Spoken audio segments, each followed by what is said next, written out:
사랑하는 여러분, 우리에게는 영광의 새날이 약속되어 있습니다. 어떤 상황에서도 어떤 환경에서도 우리는 소망을 가질 수 있고 기뻐할 수 있고 감사할 수 있는 이유가 있습니다. 믿음으로 승리하시는 저 여러분 되시기를 축복합니다. 오늘 본문 말씀을 통해서 지독한 사랑이라는 제목으로 말씀 연대를 같이 나누겠습니다. 우리 내일 모레가 명절인데요. 우리 설 명절 잘 보내시길 바랍니다. 근데 우리가 저번에 말씀 나눴던 것처럼 이 코로나로 인해서 외국에서는 이혼율이 높아가는데 우리나라에서만 이혼율이 줄었다라고 그랬습니다. 그 가장 주된 이유 중에 하나가 코로나 때문에 명절 가족 모임이 없어서 명절 스트레스가 줄었다라는 거죠. 그럼 생각해보면 대부분 며느리들의 그런 스트레스가 아닐까 생각합니다. 남의 집에 시집 와서 혼자서 열심히 또 음식 또 만들고 상 차리고 설거지하고 끝났나 싶으면 또 친척 들어와서 또 상 차리고 또 시누이는 와서 맛있는 음식 다 집어가면서 친정 가고 나도 이제 친정 가려고 그러면은 얘 벌써 어디 가려고 그러니 하루 더 있다 가라. 그러면은 속상해가지고 화가 나는데 그래도 그럴 때 남편이 다 사랑해주고 다독거려주면은 그게 다 이제 소화가 됩니다. 그런데 남편도 엄마 편 들면서 우리 엄마는 얼마나 더 힘들었는 줄 알아? 그러면서 이제 뭐 갈등 생기고 그런 일들이 많은 거 아니겠습니까? 요즘에 젊은이들이 독신주의, 비혼주의가 많아지고 있는 것도 주변에서 이런 얘기들을 많이 듣다 보니까 내가 그렇게 힘들게 성장하지도 못하고 손해볼 거 뭐하러 결혼하느냐? 이런 생각들로 인해서 비혼주의들도 많아지고 있습니다. 그러나 우리가 사람이 남녀가 결혼하면 어른이 돼서 결혼하면 이 가정을 이루고 그렇게 살아가는 것이 일반적인 일입니다. 이 사람들이 물어볼 수 있어요. 누가 이런 결혼 제도를 만든 거야? 누가 만들었습니까? 하나님이 만드신 영적인 원리이고 제도입니다. 우리가 그것을 잘 기억해야 돼요. 그래서 에베소서의 말씀에서 하나님이 부부관계 또 부모 자식 관계 얘기를 하다가 중간에 뭐라고 말씀하셨습니까? 이 비밀이 크도다. 나는 그리스도와 교회에 대하여 말하노라. 이렇게 말씀을 하셨어요. 여러분 생각해 보세요. 우리 하나님은 영이신 하나님이시고 너무 크신 하나님이어서 우리가 볼 수도 들을 수도 없어요. 우리가 그 하나님의 사랑을 어떻게 알고 누릴 수가 있겠습니까? 말씀으로 듣지만 그냥 이것이 잘 와닿지 않는 거죠. 그래서 하나님은 가정을 만들고 부부를 통해서 또 우리 부모 자식 간의 그 관계를 통해서 우리에게 주시는 하나님의 사랑을 경험하게 하시려는 것이 하나님의 뜻입니다. 그러니까 여러분 신앙생활이라는 것, 그것은 결국 서로를 사랑하는 일이에요. 여러분 사랑 안에는 다양한 의미가 들어있습니다. 우리 가슴 뛰고 설레는 것 이것만이 사랑이 아니에요. 서로 간의 깊은 친밀감, 상호 존중, 또 희생, 배려, 공감 이런 모든 것들이 다 많이 들어있어요. 그래서 우리는 계속해서 사랑을 배워가는 데 있습니다. 결국 신앙이라는 것은 사랑하는 일, 하나님을 사랑하고 이웃을 사랑하는 일입니다. 하나님의 사랑을 받고 우리가 하나님을 사랑하는 일, 또 우리가 이웃을 사랑하고 그 사랑을 받는 일, 이게 신앙생활이에요. 그래서 여러분 신앙생활은 즐겁고 행복한 거예요. 기쁜 것입니다. 그런데 이 신앙생활에서 우리 삶에서 사랑이 빠지면 모든 게 다 짐이 되고 스트레스가 되는 것입니다. 하나님과의 관계에서도 사랑이 빠져버리면 하나님은 우리를 벌 주시는 무서운 하나님이 돼버리고 우리 가족들, 우리 성도들, 이웃들도 사랑이 빠져버리면 서로에게 상처 주는 그런 부담스러운 존재로 남게 되는 것입니다. 여러분 사랑이란 게 얼마나 좋은 것입니까? 사랑해 보신 분들은 다 아시겠지만 누군가를 사랑하면 행복하잖아요.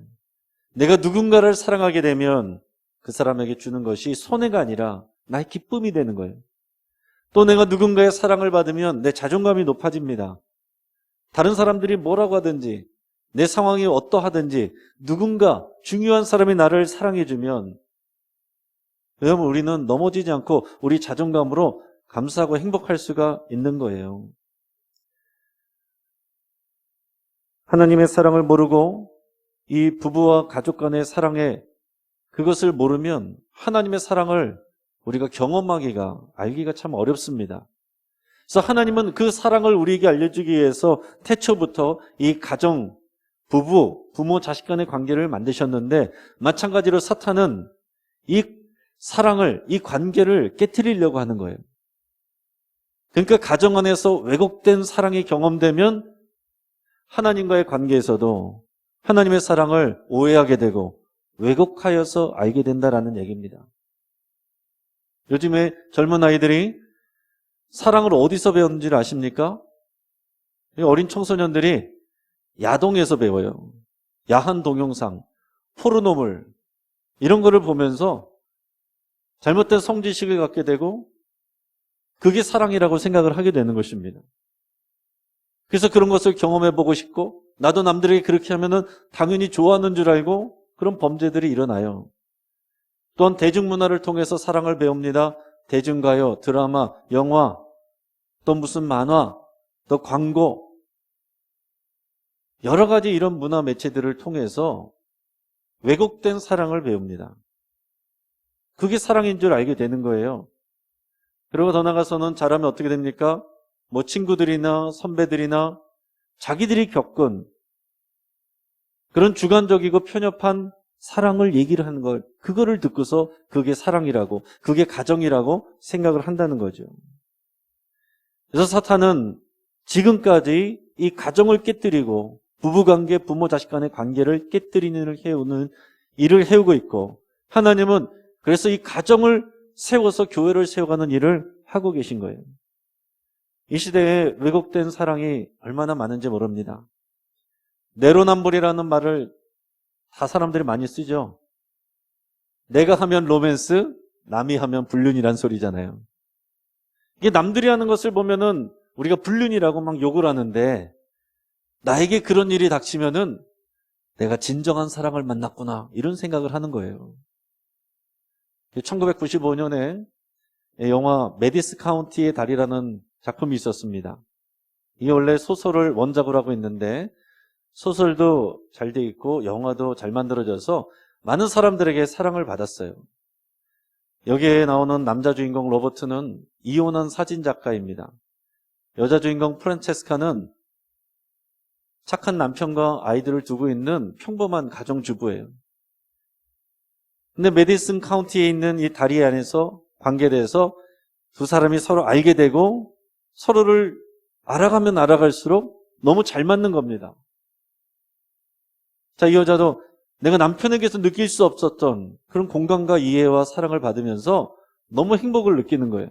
그래서 4일 동안 두 사람이 함께하면서 깊고 진한 그런 행복을 경험을 하게 됩니다. 4일이 지나서 남자는 떠나야 되게 됐습니다. 그래서 프란체스카에게 말합니다. 새로운 행복을 위해서 나와 함께 떠납시다. 근데 고민을 하다가 이 여자가 거절을 해요. 그래도 내 가족을 버릴 수는 없습니다. 그래서 거절을 하고 나서는 평생 동안을 가슴 아파하면서 사는 거예요. 그 마지막 죽을 때에 이 여자가 자녀들한테 내가 죽으면 화장을 해가지고 내 뼈가루를 메디슨 카운티 다리에다가 뿌려달라 그랬어요. 그 왜 그랬겠습니까? 내 사랑이 거기에서 있었으니까. 그래서 그 유품에는 다른 사람들에게는 말하지 않았던 그 4일 동안의 그 로버트와의 그 사랑에 대한 이야기와 메시지들이 담겨 있었습니다. 거기에는 이런 글이 있었어요. 내가 평생 동안 가족을 위해서 살았으니 죽어서는 로버트를 선택하겠다. 이게 어떻게 보면 아름다운 일 같지만 어떻게 보면 너무 슬픈 일이 아닙니까? 그래서 이것을 보면서 많은 사람들이, 또 많은 여성들이 이게 가슴이 설레었어요. 왜 그런 판타지를 꿈꾸게 된 것입니다. 그러나 현실에서 보면 이건 뭡니까? 불륜이잖아요. 그래서 이 영화는 불륜을 조장하는 영화라는 그런 별명이 붙었습니다. 여러분, 우리가 우리 삶의 현장 가운데서, 부부 가운데, 가정관계에서는 우리가 서로에 대한 이기심과 욕심 때문에 또 무지함 때문에 서로를 사랑한다는 것이 서로를 상처 주고 스트레스를 받습니다. 그런데 이런 작품을 보면서 환상을 갖는 거예요. 그래, 내가 아직 진정한 사랑을 못 만나서 그래. 지금 이 가정에서 우리 겪는 이런 갈등은 진정한 사랑이 아니야. 이런 왜곡된 메시지를 받는다라는 것입니다. 또 다른 왜곡된 사랑의 그런 증거들이 요즘 많이 있죠. 데이트 폭력, 가스라이팅 이런 얘기들이 요즘 들어서 부쩍 더 많이 들려오게 됩니다. 이 데이트 폭력이란 게 뭐예요? 사귀는 사람들 사이에서 주로 남자가 여성에게 사귀고 있으니까 내 마음대로 한다고 된다라고 생각을 하는 것입니다. 내 주도권을 벗어나려고 그러면은 폭력을 가하면서도 이게 사랑이라고 말하고 주장하는 거예요. 가스라이팅은 뭡니까? 그 상대방을 내 지배하에 두기 위해서 교묘하게 속이고 세뇌하는 것입니다. 그래서 이것은 정신적인 학대예요. 특히 폭력 남편이나 그 아내가 그 배우자에게 폭력을 행사하면서도 이게 다 널 사랑해서 그러는 거야. 이런 말로 세뇌시키는 거, 이런 것들이 다 가스라이팅이라고 얘기를 합니다. 이런 사랑의 왜곡은 창조 질서 이후로 계속해서 있어 왔다라는 거죠. 사탄이 하는 일들은 이 가정을 깨뜨리고 관계를 깨뜨려서 사랑을 왜곡해서 하나님이 우리를 사랑하는 그 사랑을 보여주는 통로가 왜곡되게 해서 우리가 하나님의 사랑을 못 누리게 하는 거, 오해하게 하는 거, 이게 사단의 전략입니다. 앞에서 보여지는 또 말했던 이런 극단적인 상황들이 아니더라도 우리는 가정에서 또 부부관계 가운데 부모 자식 가운데 여러 가지 스트레스를 받기도 하고 상처를 받기도 합니다. 그래서 오히려 같이 있는 것이 부담스럽기도 하고, 그래서 어떤 남자분들은 아내가 잠들기를 기다렸다가 밤늦게 들어간다는 그런 사람들도 있고, 같이 있는 것이 오히려 부담스러워지는 그런 상황들로 가기도 한다는 거죠. 요즘에 들어보니까 요즘 중년 남성들이 즐겨보는 프로그램이 있대요. 그게 뭐냐면은 나는 자연인이다. 이 프로그램을 중년 남성들이 그렇게 좋아한다네요. 저는 잘 안 봐서 모르는데 이 프로그램의 주 시청자가 40대에서 60대 남성들이래요. 그 이유를 이렇게 분석한 글도 제가 봤는데, 그 남성들이 여기 나와 있는 산속에 들어가서 혼자 사는 남성들이 대부분 어떤 사람들이냐면 가정에서 또 사회에서 너무 스트레스를 받다가 거기서 이제 도망쳐 나온 사람도 있고, 스트레스를 받다가 큰 병에 걸려가지고 살기 위해서 이제 자연으로 찾아 나온 사람들도 있습니다. 자, 그런데 비슷한 마음을 공감을 하는 사람들이, 중년 남성들이 나는 그렇게 못하지만 저거를 보면서 대리만족을 느낀다는 거예요. 자, 무슨 얘기입니까? 남성이나 여성이나 우리 가정에서 다 사랑해야 되고 사랑받아야 되는데 상처를 받고 지쳐있다는 거예요. 스트레스를 받는다는 것입니다. 다들 현실을 도피하고 싶은 그런 마음들을 갖고 있다는 거예요. 그런데 우리 이런 상황에서 우리 교회에서는 복음으로 가정을 세우겠습니다. 이 가정에 대해서 우리 시리즈로 지금 설교를 나눴는데, 내가 먼저 우리 가정에서 사랑이 경험되지 않고 사랑을 충분히 못 받는데 내가 복음으로 가정을 세운다는 게 잘 와닿지 않는 거예요. 내가 사랑하지 못하는 이유는 전적인 그 사랑, 조건 없는 그 사랑을 완전히 누리지 못해서 남을 사랑할 그 여유가 없는 것입니다. 오늘 예배를 통해서, 그리고 이 설교를 통해서 우리에게 부어주신 그 하나님의 전적인 그 사랑을 누리시기를 주의 이름으로 꼭 축복합니다. 여러분, 우리가 읽은 호세아서는 하나님의 심판과 사랑을 선포한 그런 선지자예요. 주전 755년에서 710년까지 오랜 시간 동안 선지자로 그렇게 섬겼던 사람입니다. 호세아의 이름의 뜻은 구원이란 뜻입니다. 이 호세아와 같은 이름이 몇 가지가 있는데 여호수아, 또 예수, 이게 다 같은 이름이에요. 예수라는 이름도 현지에서는 실제 발음은 예수아입니다. 그러니까 호세아, 여호수아, 예수아, 이게 다 같은 구원이라는 뜻의 이름이에요. 이 호세아는 북이스라엘에서 태어나서 활동했습니다. 그 당시는 북이스라엘과 남유다로 갈라져 있는 분열왕국 시대입니다. 그 후반이에요. 북이스라엘과 남유다에게 하나님의 메시지를 전한 그런 선지자이고, 오늘 성경에서 말하는 이스라엘은 주로 북이스라엘을 말하는 것입니다. 자, 그런데 우리가 아는 바와 같이 하나님께서는 이 호세아 선지자를 특별하게 사용하셨어요. 하나님께서 어떻게 하면 메시지를, 이 나의 말을, 나의 마음을 전달할까 고민을 하시다가 호세아의 삶 전체를 들어서 그의 결혼 생활을 통해서 아예 그의 삶이 메시지가 되게 하세요. 그리고 본문 앞이지만은 호세아서 1장 2절 말씀을 같이 읽어보겠습니다. 자, 시작. 여호와께서 처음 호세아에게 말씀하실 때 여호와께서 호세아에게 이르시되 너는 가서 음란한 여자를 맞이하여 음란한 자식들을 낳으라. 이 나라가 여호와를 떠나 크게 음란함이니라 하시니. 아멘. 음란한 여자를 아내로 맞이해서 음란한 자식들을 낳으라는 거예요. 여기서 음란한 여자라는 표현은 어떤 학자들은 이것이 몸을 팔던 창녀였다.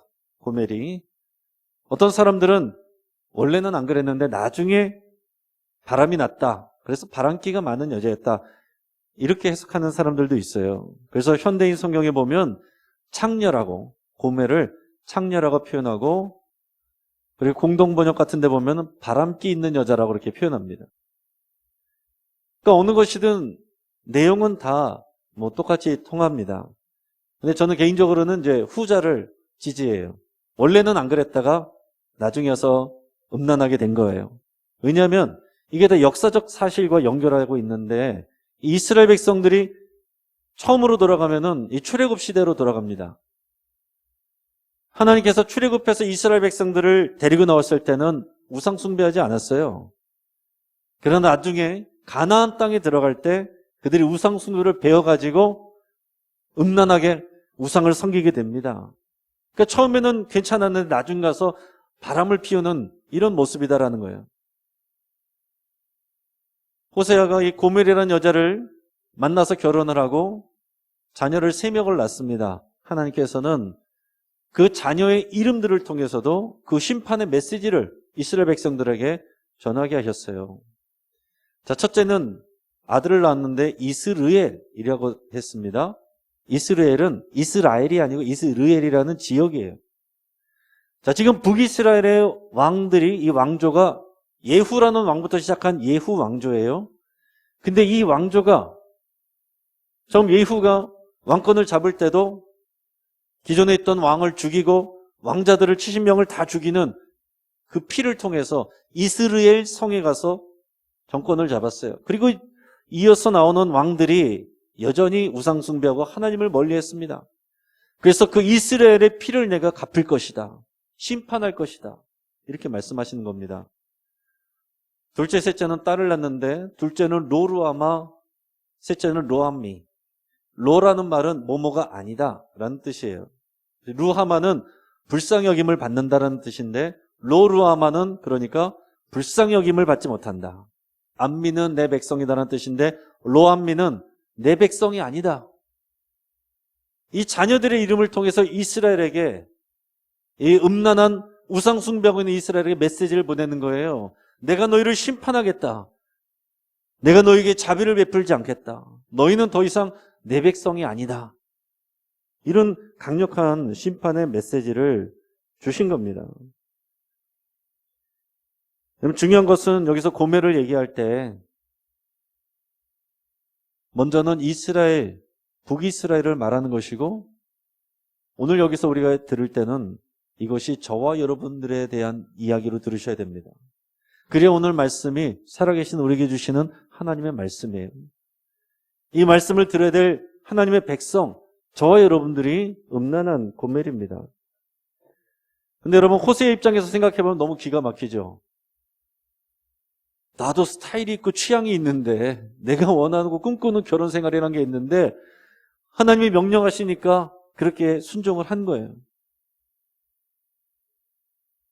그래서 이 자녀를 낳고 그의 삶 자체가 이스라엘 백성에 대한 메시지가 됐습니다. 그러니까 결국은 뭡니까? 이 고멜은 음란한 이스라엘을 상징하는 것이고 호세아는 하나님을 상징하는 거예요. 그들의 음란은 우상 숭배하는 일이었어요. 바알을 선택하고 바알을 숭배하는 그 제사에는 반드시 성적인 음란한 난잡한 그런 성행위들이 같이 있었습니다.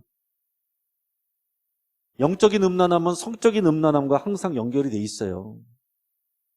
내가 하나님 앞에서 거룩한데 성적으로는 방탕하다? 그런 일은 있을 수가 없습니다. 우리가 성적으로 음란해지면 영적으로도 음란해지고 영적으로 음란해지면 성적으로도 방탕해지게 되는 거예요. 자, 호세아는 자신을 배신할 것을 알면서도 이 여인을 사랑하는 거예요. 하나님의 명령이기 때문에. 그것이 하나님의 마음이기 때문에 그렇게 하는 것입니다. 이게 하나님의 마음이에요. 하나님이 인격적인 하나님이셔서 우리가 하나님을 등 돌릴 때 배신할 때 하나님도 상처받는다는 것을 그럼 우리는 기억을 해야 됩니다. 하나님이 얼마나 상처받으시는 줄 아세요? 우리보다 죄에 대해서 훨씬 더 민감한 분이시잖아요. 죄를 참을 수가 없는 하나님이시잖아요. 그래서 이 아들, 세 자녀, 이 이름을 통해서 이스라엘에게 이렇게 강력히 심판을 경고하시는 거 아닙니까? 실제로 주전 722년에 아수르 제국에 의해서 북이스라엘이 심판받아 멸망당했습니다. 이게 그냥 하는 소리가 아니에요. 역사 가운데 이루어지는 일들입니다. 근데 놀라운 것은 이 말씀을 주시고 거의 동시에 하나님은 그녀를 다시 용서하고 집을 나간 음행하고 있는 이 고멜을 다시 데려와서 처음부터 다시 시작해라. 이렇게 말씀하시는 겁니다. 결혼하고 자녀를 셋이나 낳는데 그때까지는 버티다가 고멜이 집을 나갔어요. 호세아서 3장 1절 말씀 우리 같이 읽겠습니다. 시작. 여호와께서 내게 이르시되 이스라엘 자손이 다른 신을 섬기고 건포도 과자를 즐길지라도 여호와가 그들을 사랑하나니 너는 또 가서 타인의 사랑을 받아 음녀가 된 그 여자를 사랑하라 하시기로. 조금 더 실감나게 읽기 위해서 제가 메시지 성경 번역을 같이 읽도록 하겠습니다. 읽어보겠습니다. 또 하나님께서 내게 명령하셨다. 처음부터 다시 시작하여라. 네 아내를 다시 사랑하여라. 지금도 최근에 사귄 남자와 침실에 누워있는 네 아내, 너를 속이는 네 아내를 말이다. 하나님이 내가 이스라엘 백성을 사랑하듯 그녀를 사랑하여라. 마음 내키는 대로 온갖 신들과 놀아나는 그들을 내가 여전히 사랑하듯 말이다. 아멘. 여러분, 호세아가 지금 집 나간 아내를 찾으러 가야 되는 거예요. 지금 다른 남자들과 뒹굴고 있습니다. 생각해보면 호세아와의 결혼 생활이 지루했겠죠. 재미없었겠죠. 호세아는 하나님을 사랑하는 사람이고 거룩하게 살려고 하고 늘 하나님 말씀에 순종하려고 하니 이 바람기 있는 이 고멜이 재미가 없는 거예요. 그래서 삶의 성적인 쾌락을 찾아서 집을 나갔습니다. 이 남자 저 남자하고 몸을 섞고 뒹굴었어요. 그런 고멜을 찾아오라는 거예요. 왜냐하면 내가 이 음란한 이신저신 다 섬기는 음란한 이스라엘을 내가 여전히 사랑하기 때문에 너도 가서 고멜을 데리고 와서 다시 사랑하고 다시 시작해라. 그래서 하나님의 말씀에 호세아가 순종을 했습니다. 오늘 본문 말씀 2절 3절 말씀을 읽어보겠습니다. 내가 은 15개와 보리 1호멜반으로 나를 위하여 그를 사고 그에게 이르기를 너는 많은 날 동안 나와 함께 지내고 음행하지 말며 다른 남자를 따르지 말라. 나도 내게 그리하리라 하였노라. 아멘. 자, 그냥 찾아올 수가 없어요. 값을 주고 사와야 되는 상황이에요. 여기 보면 은 15과 보리 1호멜이라고 그랬는데 이것을 합산하면 우리 은 33개리 된다고 그래요. 이 값은 그 당시에 노예 한 명을 사는 값이었습니다. 무슨 얘기입니까? 지금 내 아내가 쉽게 말해서 창녀촌 같은 데 팔려가서 몸값이 저당받아 가지고 몸을 팔고 있다는 거예요. 그냥 데리고 올 수 있는 게 아니에요. 그래서 그 돈을 들여서 음란에 빠져있는 내 아내를 사가지고 오는 것입니다. 이것은 마치 탕자가 재산을 탕진하고 가서 돼지가 먹는 이 쥐염열배도 못 먹고 비참한 상태로 있는 그런 것과 같습니다. 이 짐당한 음탕한 아내 고멜도 그런 비참한 상황 속에 있는 거예요. 값을 주고 사온 것입니다. 여러분 뒤집어서 생각해 보세요. 오늘 이 말씀을 나눌 때 다시 말씀드리지만 우리는 호세아의 입장이 아니라 고멜의 입장이에요. 그래서 이 말씀을 들을 때 읽을 때 고멜의 입장에서 이 말씀을 들어야 된다라는 것입니다. 여러분 우리가 고멜과 같은 사람이었어요. 하나님을 알지 못하는 사람이었고 하나님을 떠나 우리 마음대로 세상의 연락을 즐기는 세상 쾌락을 누리는 그런 사람들이었습니다. 그런데 하나님께서 우리를 위하여서 예수 그리스도를 십자가에 달으시고 그 피값으로 우리를 사신 겁니다. 그리고 우리는 내가 봐도 똑같은데 잘 모르겠는데 우리를 순결하고 아름다운 교회 신부라고 말씀을 하시는 거예요. 여러분 우리가 교회 다니는 게 아니라 그리스도의 신부인 교회가 된 것입니다. 이게 믿음의 고백이에요. 그럼에도 불구하고 우리는 여전히 세상을 더 사랑하고 하나님보다 세상과 연애하면서 살아가는 것이 우리의 모습이 아닙니까? 세상에서 상처받고 비참한 마음을 느낄 때마다 우리는 그것 때문에 속상해하지만 사실은 우리가 하나님께 등을 돌렸기 때문에 그 죄에서부터 나오는 고통인 것을 깨닫지도 못하고 막연히 사람을 원망하고 세상을 원망하면서 살던 모습이 우리들이에요. 신부가 되어서도 여전히 그런 모습으로 살아가는 모습들이 우리 안에 있습니다. 고멜이 그렇게 자기를 값주고 사온 호세에게 감사를 했을지 모르겠습니다.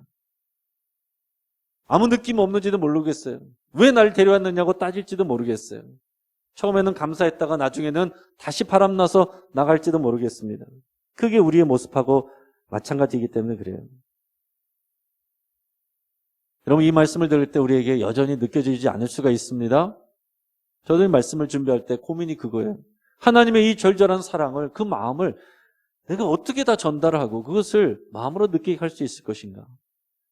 그러나 여러분, 여러분의 감정을 의지하지 마시고 말씀을 믿으시기를 바랍니다. 근데 감정의 문제가 아니라 말씀으로 하시는 이 말씀의 사건이에요. 왜 하나님께서 이 호세에게 이런 일을 시키셨겠어요? 이스라엘 백성들이 하나님의 말씀을 잘 안 들으니까, 감동이 없으니까, 내 말이 아니라고 느끼니까, 이런 눈에 보이는 호세의 삶을 통해서 이 메시지로 보여주시는 겁니다. 그 말로만 듣는 하나님의 말씀보다 눈으로 볼 때 짐당한 저런 아내, 음란한 아내를 데려와서 다시 사랑하네. 그것을 통해서 하나님이 우리를 그렇게 사랑하시는 거구나. 이거를 조금이라도 알게 되는 거예요. 여러분 하나님께서 이 역사하시는 것을 그냥 하신 게 아닙니다. 비참한 상태였던 우리를 위해서 예수 그리스도의 피값을 주고 우리를 사셨다는 것을 여러분 기억하시길 바랍니다. 우리가 이 믿음을 가질 때, 이 말씀을 들을 때 아무런 감동이 없을 수 있어요. 그러나 우리가 말씀을 읽을 때 성령께서 역사하시면 언젠가 그것이 우리에게 감동으로 오고 감사로 충만해질 수도 있습니다. 감정을 의지하는 것이 아니라 말씀을 믿는 믿음을 따라가야 된다는 거예요. 자, 그런데 여러분 하나님과 이 호세아가 이 음란하고 범죄하는 이런 고멜과 이스라엘을 보면서 아무 느낌이 없어서 그냥 다시 심드렁하게 데려와서 이렇게 하는 거라면 그건 그냥 바보 같은 사랑이죠. 근데 그런 게 아니라는 거예요. 여러분 호세아가 다른 남자와 침대에서 뒹굴고 있는 아내를 보았을 때 아이고 여러분 빨리 갑시다 힘들지 이렇게 했겠어요? 요즘 드라마에서 보면 이런 장면에서 어떻습니까? 남편이 바로 나가서 칼을 들고 옵니다. 외국 영화 드라마에서는 총 들고 옵니다. 그래서 피비린내 나는 비극으로 끝나게 마련이에요. 그럼에도 불구하고 내 돈을 들여서 값을 주고 그 아내를 데려와서 사랑하라는 것이 하나님의 마음입니다. 말씀드린 것처럼 하나님은 우리보다 훨씬 더 죄를 참으실 수 없는, 음란함을 참으실 수 없는 하나님이신데 그럼에도 불구하고 여전히 사랑한다라고 선포를 하시는 것은 지독한 사랑이라고밖에 표현할 수가 없을 것 같습니다. 하나님이 속상하지 않아서가 사랑하는 것이 아니라 너무나도 속상하고 너무나도 분하고 심판해버리고 없애버리고 싶은 마음이지만 그럼에도 불구하고 내가 여전히 너를 사랑하고 다시 시작하기를 원한다 라고 말씀하시는 이게 하나님의 지독한 사랑이다. 그게 저와 여러분들을 향한 쏟아붓고 계시는 하나님의 사랑이다라는 거예요. 여러분, 그래서 호세아 6장 1절 말씀이 우리를 향한 하나님의 그런 결론과도 같은 말씀입니다. 우리 같이 읽어보겠습니다. 오라 우리가 여호와께로 돌아가자. 여호와께서 우리를 찢으셨으나 도로 낫게 하실 것이요 우리를 치셨으나 싸매어 주실 것임이라. 아멘. 여러분, 이제 말씀을 정리하겠습니다. 오늘 말씀이 먼 나라 얘기 같고 우화 같을지라도 하나님께서 역사 가운데 실제로 행하신 일입니다. 호세아 실존 인물이에요. 실제 삶입니다. 주전 750년경에 호세아의 삶을 통해서 하나님께서 역사 가운데 이렇게 보여주신 거예요. 실제로 2022년 전에는 하나님의 아들 예수 그리스도를 보내주셔서 그 십자가의 죽음으로 그 피값을 우리에게 이미 지불하셨습니다. 역사를 통해서 하나님 일하고 계신 거예요. 그 지독한 사랑이 오늘 저와 여러분들을 향하고 있는 것입니다. 여러분, 우리가 왜 가족도 사랑하지 못하고 성도들도 사랑하지 못합니까? 우리가 그런 전적인 사랑을 잘 누리지 못해서 그래요. 내가 사랑을 못 받으니까 다른 사람을 그렇게 사랑하는 것이 잘 안 되는 것입니다. 손해보는 것처럼 느껴지는 거예요. 오늘 우리에게 중요한 것은 하나님의 전적이고 지독한 사랑을 누리는 것입니다. 오늘 이 말씀이 여러분들의 머리에서 깨달아지고 가슴에서 느껴지고 여러분들의 영혼으로 누려지기를 주의 이름으로 축복합니다. 하나님이 우리를 부르십니다. 여호와께로 돌아갈 때입니다. 우리를 사랑하신 하나님이 우리를 떤 호세아처럼 다른 사람에게 그 사랑을 보여주는 통로 되기를 원하십니다. 같이 한번 기도하겠습니다. 여러분, 이 시간 기도할 때